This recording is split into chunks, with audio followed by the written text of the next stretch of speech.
얼굴과 얼굴을 마주하세요라는 제목의 말씀을 나누겠습니다. 우리는 정말 편리한 세상, 좋은 세상에 살고 있습니다. 저는 가끔 그렇게 생각합니다. 야, 정말 요즘 너무 세상 좋다, 살기 좋다, 그런 생각을 자주 합니다. 여러분도 아마 비슷하지 않겠습니까? 손가락만 까딱하면 지구 반대편에 있는 사람과 얼굴을 보면서 영상통화를 합니다. 세상에 이런 세상이 올 줄 누가 알았습니까? 카톡으로 언제든지 소식을 주고받습니다. 전 세계에 퍼져 있는 제 친구들이 10명이 있는데 동시에 카톡으로 대화를 합니다. 야, 어떻게 이런 세상이 되었나 싶을 정도로 놀랍습니다. 그런데 여러분, 아무리 이모티콘 날리고 사랑해라는 문자를 보내도 채워지지 않는 갈증은 언제나 있습니다. 한 엄마가 유학 간 아들과 매일 영상통화를 합니다. 얼굴 보니까 좋은데 그렇지만 마음은 허전합니다. 어느 날 그 어머니가 울먹이면서 네 얼굴은 화면으로 볼 수 있는데 손 한번 못 잡아보니까 엄마는 속상하다 하는 이야기를 들었습니다. 엄마 마음 충분히 이해합니다. 아빠들은 몰라도 엄마들의 그 마음은 제가 이해할 수가 있습니다. 여러분, 글자나 화면은 편리하지만 사람의 체온과 마음을 다 담을 수는 없습니다. 오늘 사도 요한도 편지 말미에 그 체온에 대해서 기록하고 있습니다. 12절 말씀 보니까 내가 너희에게 쓸 것이 많으나 종이와 먹으로 쓰기를 원하지 아니한다 그랬습니다. 요한은 나이가 많은 노사도입니다. 눈도 침침하고 힘도 없고 그리고 음식을 먹어도 맛있게 먹을 수 있는 연세도 아닙니다. 연세가 많이 드셨습니다. 거동도 불편합니다.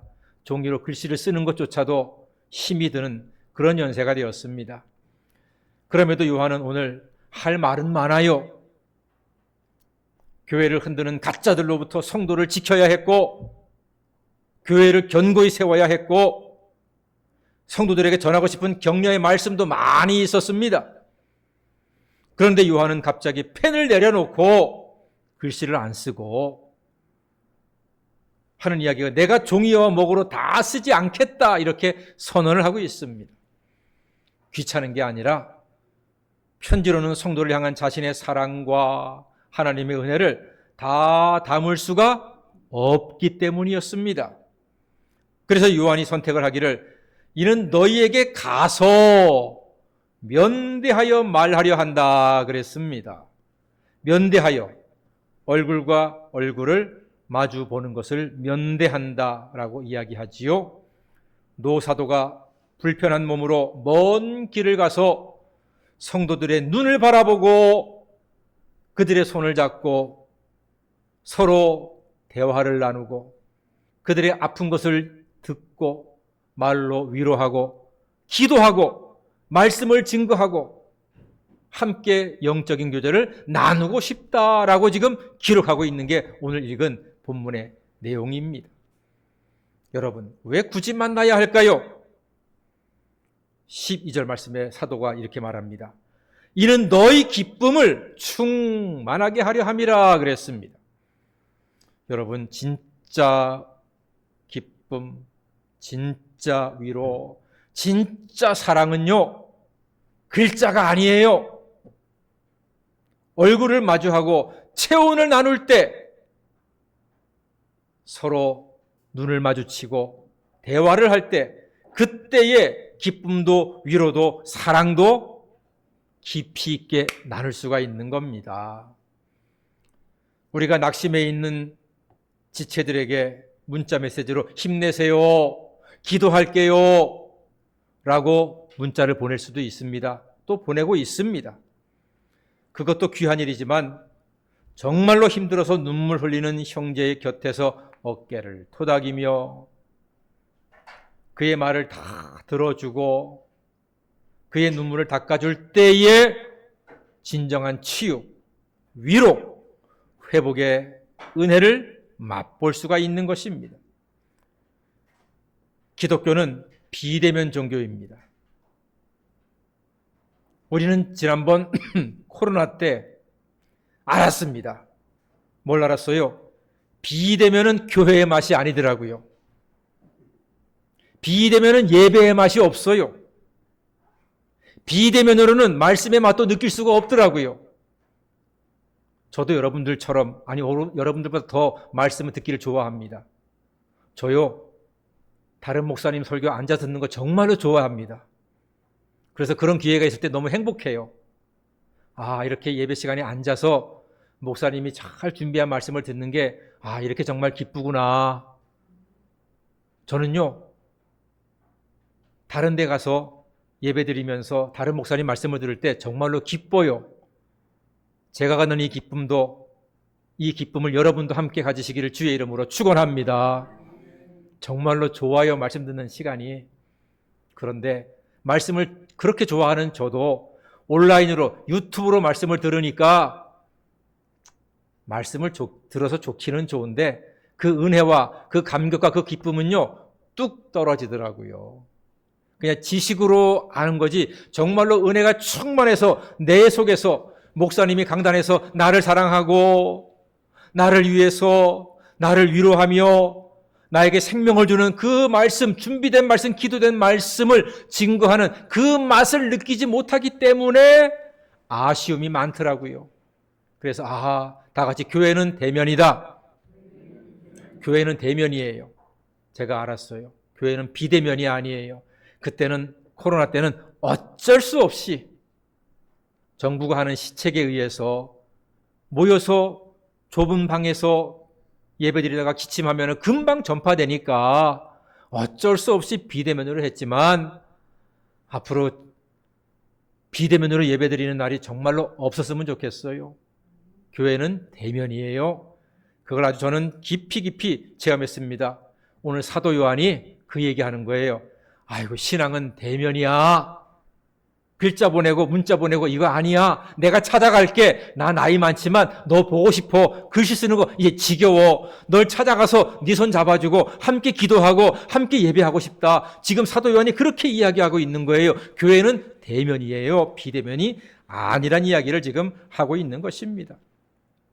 우리 하나님께서는 저 멀리 하늘 꼭대기에서 우리에게 내가 너희를 사랑한다 하는 문자만 까똑 하고 보내시는 분이 아닙니다. 우리는 까똑 하고 보내지만 하나님은 그런 분이 아니세요. 하나님이 어떻게 하셨나요? 종이와 먹으로 다 담을 수 없는 그 큰 사랑을 보여주시려고 직접 사람의 몸을 입고 이 땅에 오셨습니다. 그분이 바로 예수 그리스도이신 줄 믿습니다. 예수님께서는 하나님의 아들답게 이 세상에 오셔서 사람들을 찾아다녀서 대면하셨습니다. 오늘 사도 요한처럼 대면하신 분이 바로 예수님이십니다. 베드로의 집에 찾아가서 장모를 낫게 하셨잖아요. 베드로 입장에서 얼마나 기뻤겠어요. 그리고 집에 얼마나 어깨가 으쓱 체면이 섰겠어요. 내가 예수의 제자인데 세상에 예수님이 먼저 베드로의 집에 찾아가서 아파서 고생하는 베드로의 장모를 더 기도하시고 낫게 하시니까 그 장모가 회복되어서 예수님께 수종 들지 않습니까? 물도 대접하고 음식도 대접하고 하지 않습니까? 사도 베드로 입장에서 너무나 마음이 기쁜 겁니다. 예수님께서 찾아가셔서 집에 그뿐이십니까? 마태의 집에 찾아가서 식사했잖아요. 마태는요, 세리고 욕 많이 먹는 사람이에요. 죄인이라 그랬어요. 그 집에 찾아가서 예수님이 식사를 했습니다. 이거는요, 유대인들한테 돌 맞을 각오를 하고 가신 거예요. 찾아가신 거예요. 찾아가서 마태 이야기도 듣고 그의 살림살이 이야기도 듣고 가족 이야기도 듣고 하는 일 이야기도 듣고 기도 제목도 듣고 하시면서 같이 눈을 보고 식사하시면서 대화를 나누신 예수님. 이게 오늘 사도 요한의 마음이고 예수님의 마음인 것입니다. 그리고 성경에 나오는 삼남매 나사로, 마르다, 마리아, 가난한 삼남매, 이 삼남매의 집에 찾아가셔서 마르다가 차려준 밥상을 받고 자시면서 또 기도하시고 위로하시고 교제하지 않으셨습니까? 찾아가셨어요. 부잣집 마태만 찾아가신 게 아니라 성문 밖 가장 어렵게 사는 마르다, 마리아, 나사로 3남매 그 가난한 집에 찾아가서 기도하고 예배하고 얘들아 힘을 내라. 지금 너희가 어렵게 살지만 하나님이 함께 하시면 너희들이 힘을 얻고 샘을 하나님의 은혜와 축복 가운데 복되게 살 수 있을 거야. 격려하시면서 예배하신 분이 바로 예수님이십니다. 예수님 신방의 하이라이트를 저는 삭개오의 신방이라고 생각합니다. 삭개오는 세리장이잖아요. 다 싫어했어요. 다 손가락질했어요. 저런 매국노, 저런 못된 놈, 저런 인간. 세상에 얼마나 사람들한테 미움받았으면 예수님이 오시는 날 예수님을 보고 싶어도 사람들이 틈을 주질 않아. 삭개오가 키가 작으니까 볼 수가 없어요. 웬만한 사람 같으면 아이고 이리 오시오 좀 보십시오 이럴 텐데 아무도 길을 주시지 않아. 나무 위에 올라가서 예수님을 바라보지 않습니까? 그때 예수님이 오셔가지고 찾으시고 내려와라. 오늘 내가 너희 집에 신방 가겠다. 와, 신방 가셨어요. 삭개오의 집에. 아무도 찾지 않는 집에, 손가락질하는 집에 찾아가셔가지고 신방하고 어떻게 요새 좀 힘들지 않아? 기도해드리고 어디 아픈 데는 없고 가족은 다 잘 지내는가? 자식들은 어떻게? 안부를 묻고 기도하는 가운데 감동을 받은 삭개오가 뭐라고 합니까? 주님, 제가요 남의 것을 뺏은 게 있으면 4배로 확인해서 갚겠습니다. 그리고 제가 돈이 좀 있거든요. 절반을 가난한 사람들 위해서 구제비로 쓰겠습니다. 할렐루야. 세상에 예수님께서 오늘 이 집에 구원이 이르렀느니라 선포하셨습니다. 신방의 능력, 신방의 힘. 이걸 사도 요한이 하겠다는 것이고 이걸 이 시대에 우리에게 말씀하는 거예요. 여러분 요즘 시대가 놀랍지 않습니까? 요즘 뭐 AI 해가지고 스마트폰에 물으면요 별의별 걸 다 얘기해줘요. 세상에 여러분 스마트폰에다가 어느 회사 이자 한 달에 얼마씩 보험을 내든 저축을 하든 물어보세요. 그러면요 AI가 다 대답해줘요. 아, 그럴 경우에는 이 은행이 좋겠습니다. 이 회사가 좋겠습니다. 이 보험회사가 좋겠습니다. 다 대답해줘요. 그런 시대에 살고 있어요. 지금 우리가 이 엄청난 시대에 살고 있는데 이런 시대에 산다 할지라도 사람과 사람의 마음을 따뜻하게 연결하는 힘은 서로 대면해서 눈을 마주하고 목소리를 듣고 손을 잡고 기도할 때에 진정한 사랑을 느끼게 될 줄로 믿습니다. 그래서 목사는 틈만 나면 여러분들의 가정을 신방하기도 하고 또 부족이 신방 못할 경우에는 전화로 따뜻하게 전화를 통해서 기도하기도 하고 위로하기도 하고 소식을 듣기도 합니다.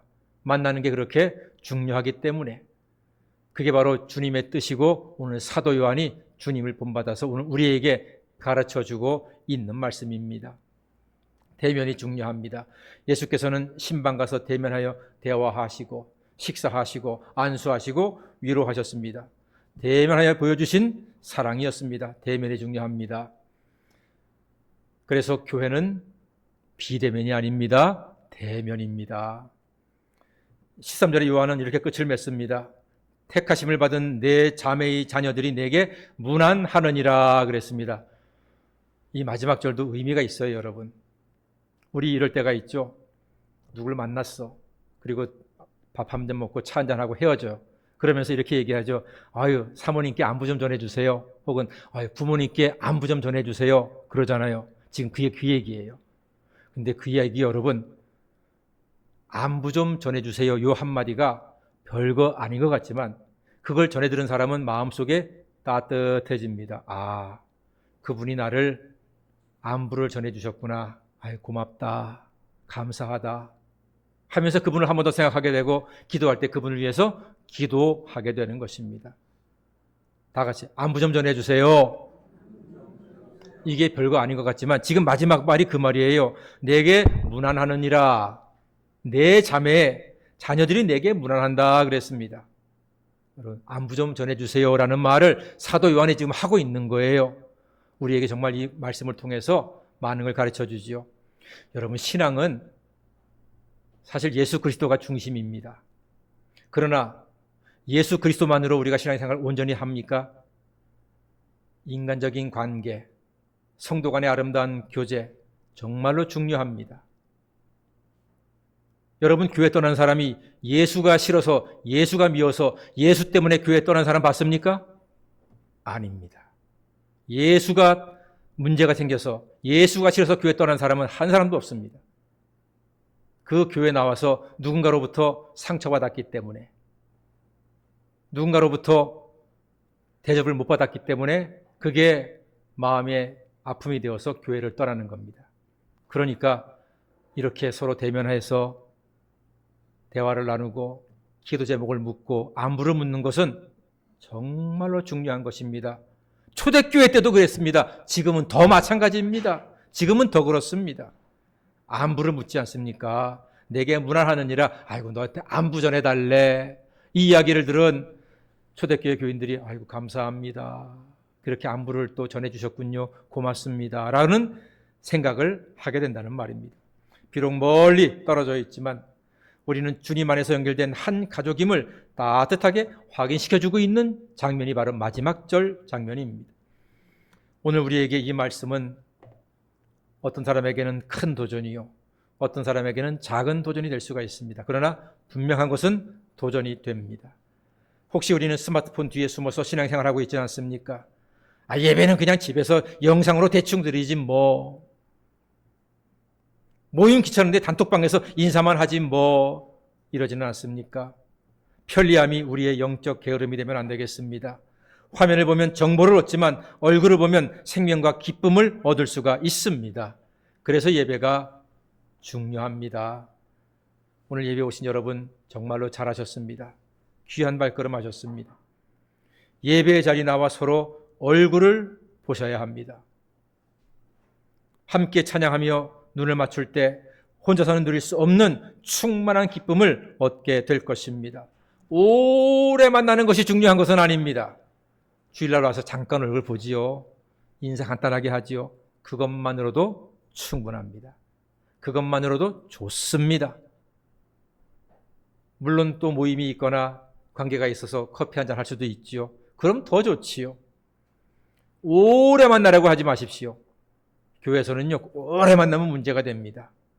제가 늘 그러죠. 구역 모임이나 뭔 모임 하더라도 1시간 반 이상은 하지 말라고. 1시간 반 이상 하면은 그때부터는요, 온갖 교인들 도마 위에 다 올려놓고 난도질하고 비판하기 시작합니다. 그러면 있던 은혜도 다 날아가는 것입니다. 아쉬울 때 헤어지셔야 합니다. 다 같이 아쉬울 때 헤어지자. 예, 그게 좋습니다. 100배 낫습니다. 사랑하는 여러분, 우리가 종이와 먹과 스마트폰 화면을 넘어서 서로 얼굴과 얼굴을 마주할 때 우리 안에 주님이 주시는 진짜 기쁨이 충만하게 될 것입니다.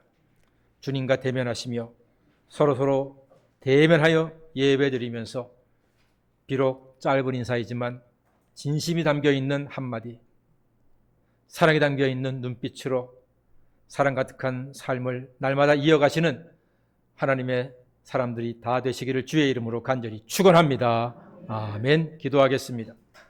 사랑의 주님, 저희들로 대면하여 신방하신 예수님처럼 예배 시간의 교제로 대면하여 함께 은혜를 나누게 하시고 힘들고 어려운 인생의 순간마다 서로 대면하여 위로하고 기도하여 은혜 충만한 삶을 살아갈 수 있도록 인도하여 주시옵소서.